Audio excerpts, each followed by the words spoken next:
Baik, bismillahirrahmanirrahim. Assalamualaikum warahmatullahi wabarakatuh. Salam sejahtera bagi kita semua. Perkenalkan, nama saya Aji Saputra dari Sistem Informasi Fakultas Sains dan Teknologi semester 3 dengan nomor induk mahasiswa 054246866. Pada kesempatan kali ini, izinkan saya untuk menjelaskan sedikit mengenai tugas praktik pertama dari mata kuliah struktur data. Nah, baik, langsung saja Bapak Ibu dan teman-teman sekalian yang saya hormati. Nah, di sini kebetulan saya sudah membuat kodenya ya seperti ini. Kenapa saya membuat dahulu kodenya? Karena sebelumnya saya sudah membuat video dengan lengkap secara rinci tentang mengenai membuat tugas praktik pertama ini. Namun hasilnya itu membutuhkan waktu durasi yang agak lama gitu, bahkan bisa lebih dari 15 menit gitu. Makanya dari itu saya langsung dibuat saja dan saat ini tinggal dijelaskan kembali mengenai tugas yang sudah saya kerjakan ini gitu ya. Mohon maaf sebelumnya. Nah, baik, sebelumnya di sini saya akan menjelaskan tentang import java.util linked list. Nah, maksud dari sini itu adalah uh, import java.util itu digunakan untuk memberitahukan program bahwa jika kita ingin menggunakan kelas linked list ini yang merupakan bagian paket dari bawaan aplikasi tools Java ini gitu. Ini tuh nanti dia bakal dipakai untuk kepentingan di soal nomor 5 kalau tidak salah ya. Mohon maaf dikoreksi gitu. Lalu selanjutnya itu ada public class. Public class itu kita sebelum memulai pemrograman kita harus memilih terlebih dahulu nih kelas mana yang mau kita programming. Nah, di sini saya sudah membuat file kelas yaitu Java 1 untuk pekerjaan struktur data ini. Nah, sebelumnya juga saya sudah membuat file ini pemesanan restoran Java itu untuk tugas praktik mata kuliah sebelum yang lainnya yang kebetulan masih berkesinambungan begitu ya. Nah, langsung saja setelah kita mengetik public class dengan memilih Java 1, oke. Setelah itu kita tinggal mengetik main utamanya yaitu public static void main, buka kurung string, array, lalu dilanjut dengan soal pertama ini. Soal pertama tuh kita disuruh membuat variabel integral dengan kalimat struktur berbaris gitu. Nah, di sini kebetulan saya sudah membuatnya, tapi perlu diketahui sebelumnya bahwasanya eh, integer ini tuh hanya bisa dipakai untuk nilai-nilai angka saja. Kalau untuk huruf itu dia belum bisa begitu. Nah, di sini saya sudah mengetik YMT lalu tulis struktur baris sesuai dengan yang diinstruksikan sama dengan 10. Nah, setelah itu kita membuat sistem outputnya terlebih dahulu nih. Sistem outputnya kayak gini, system.out print lalu dibuka kurung. Kita tinggal menulis atau mengetik ulang struktur baris, karena kalau kita tidak mengetik ulang ini nilai yang 10 ini tuh gak bakal keluar teman-teman. Nah, ini tuh kalau bisa dibilang tuh kayak alat untuk pemanggil nilainya lah gitu. Kalau menurut saya, mohon maaf jika saya kurang apa kurang jelas dalam menjelaskannya gitu. Lalu di sini tuh ada string. Nah, ini tuh soal nomor 2 kalau nggak salah ya. Soal nomor 2 tuh kita dikasih tuh persoalan mengenai membuat variabel string dengan kalimat kata baru gitu, sama yang berisikan deklarasi tipe data string gitu. Nah, di sini tuh kita tinggal string. Nah, sebelumnya saya izin untuk menjelaskan dulu string. String itu tuh sebenarnya kayak masih sama kayak int. Cuma bedanya tuh dia bisa memasukkan input seperti huruf bahkan sampai dengan angka gitu. Namun yang menjadi perbedaannya tuh kalau misalkan int itu dia harus memasukkan angkanya nih nilainya, tapi kalau untuk string itu dia harus memakai tanda kutip terlebih dahulu biar dia tuh bisa masuk. Nah, namun kalau untuk string itu tidak cocok untuk membuat program kayak misalkan membuat harga menu total, terus juga kayak kalkulator pemesanan harga menu di yang sini saya tadi cobain itu, karena ya nanti tapi pas bentrok gitu, karena kan dia tuh bisa angka dan huruf kan. biasanya tuh nggak bisa sinkron, tapi kalau misalnya int itu dia bisa langsung masuk dan tidak terjadi error ke kalau yang tadi saya amati waktu pasti pengerjaan mata kuliah sebelumnya ini gitu.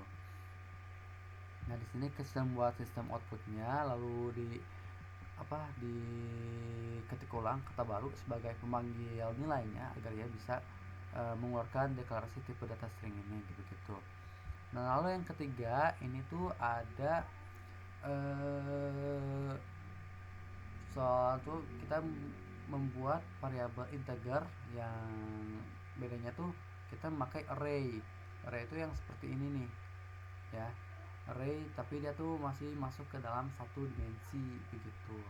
Nah lalu di sini kita tulis kalimat pemanggilnya dan di sini juga ada nilai-nilainya yaitu maksimal 4 yaitu 7, 10, 20, 23 gitu. Lalu setelah itu kita membuat sistem outputnya terlebih dahulu yaitu seperti isi array 4 angka gitu. Lalu kita buat fitur atau masukkan tools for atau loop. Nah loop itu yang bertujuan untuk melakukan perulangan gitu. int i sama dengan 0 misalkan dari i lalu ada 4 angka dot length, dan maksud dari 4 angka dot length itu dia tuh merupakan jumlah elemen yang ada di dalamnya. Elemennya tuh apa sih? Ya elemen itu yang ini nih 7, 10, 20, 23 gitu. Lalu di sini kita tinggal bikin sistem outputnya, nanti kita tinggal di running saja begitu. Lalu yang ketiga masih sama saja nih, kita membuat variabel string, namun bedanya dia tuh membuat variabel string dengan array 2 dimensi gitu. Nah maksud array 2 dimensi itu maksudnya kayak gimana sih? Nah dengan array 2 dimensi dengan bertipe string ini, array 2 dimensi itu dapat dikatakan tabel yang memiliki baris dan kolom. Nah kalau misalnya kita ingat-ingat lagi nih pelajaran SMA gitu tentang materi matriks. Nah di sini pernah menjelaskan bahwasanya kalau misalnya untuk matriks ini nih, matriks ya, biasanya yang pertama disebutkan itu baris, lalu ada kolomnya begitu. Lalu di sini saya memakai sistem loopnya juga, tools loop. Lalu nanti i sama 0 angka dot length yang tadi sudah saya jelaskan, untuk angka dot length itu berarti jumlah keseluruhan elemennya begitu. Di sini ditambahin juga tanda titik koma i plus plus. Nah jika kita ingin membuat sebuah program, jangan lupa pakai tanda titik koma ya, biar tidak terjadi error gitu. Karena saya sudah beberapa kali lupa menambahkan tanda titik koma 2 ini, sehingga seringkali terjadi error begitu. Lalu di sini juga ada memakai loop. Untuk kolomnya J itu kalau untuk kolom ya, kalau I kan sama dengan baris, kalau J itu kolomnya gitu. Nah selanjutnya itu kita buat kembali sistem outputnya untuk menampilkan isi array-nya nanti. Di sini pakai kalimat pemanggilnya yaitu angka ya. Tadi sudah saya jelaskan angka ini untuk pemanggil ininya. Nah di sini tuh ada I dan J yang sudah tadi saya jelaskan. Kalau I ini kan baris nih, kalau J itu kan kolom. Nah kalau misalnya kita kasih dia 0, lalu di sini kasih saya misalkan 2 deh gitu. Nah kenapa ini 0? Soalnya tadi yang sudah saya jelaskan, kalau untuk di sini tuh kita hitungnya bukan dari 1 tapi dari 0. Jadi 0 1 2 baris 0 nih yang pertama ini, kolom 2, nanti dia pasti bakal keluar hasilnya 3 gitu. Nah lalu selanjutnya tinggal dibikin lagi sistem outputnya untuk menampilkan si array-nya kan supaya lebih mendetail juga. Nah lalu yang terakhirnya ada linked list integer. Ini tuh yang sudah tadi saya bahas sebelumnya, yang ini nih. Nah ini tuh dipakai untuk kebutuhan yang soal nomor 5 ini teman-teman. Oke.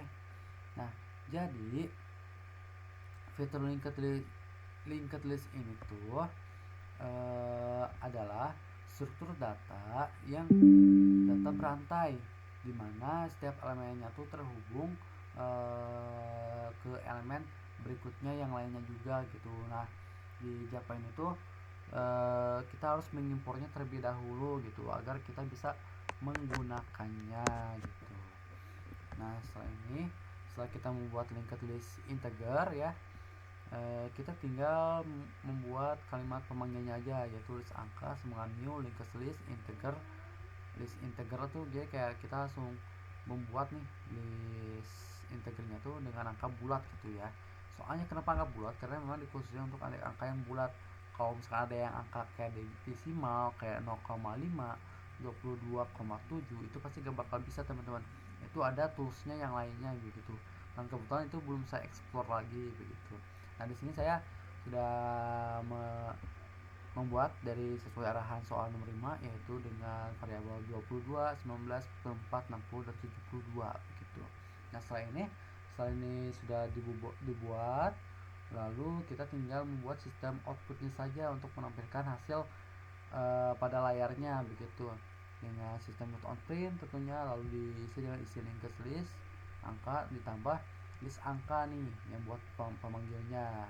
Nah jika sudah selesai, tinggal kita lakukan runningnya terlebih dahulu dan hasilnya pun, nah hasilnya akan begini ya teman-teman. Kalau kita lihat tuh ya baik-baik, yang pertama itu ada integer struktur baris. Di sini saya sudah menampilkan struktur baris dan akhirnya memanggil nilainya yaitu angka 10. Oh di sini sudah muncul juga deklarasi tipe data string ya, sesuai dengan yang tadi saya jelaskan. Nah lalu di sini pun sudah saya inikan apa yang sudah saya jelaskan tentang mengenai matriks ya tentunya gitu. Lalu di ya ini yang integer yang memakai array gitu ya, bukan yang matriks gitu. Tapi yang matriks yang ini nih, mohon maaf ya saya agak salah gitu. Yang ini yang strings array 2 dimensi maksudnya tuh ya.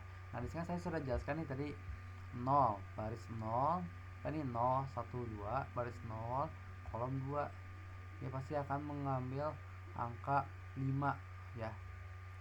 Jadi kan ini 0 1 2, berarti dari sini juga kolomnya 0 1 2 dan hasilnya pun akan 5 begitu. Dan di sini tertulis ya, jadi angkanya 5 gitu, otomatis 5 gitu.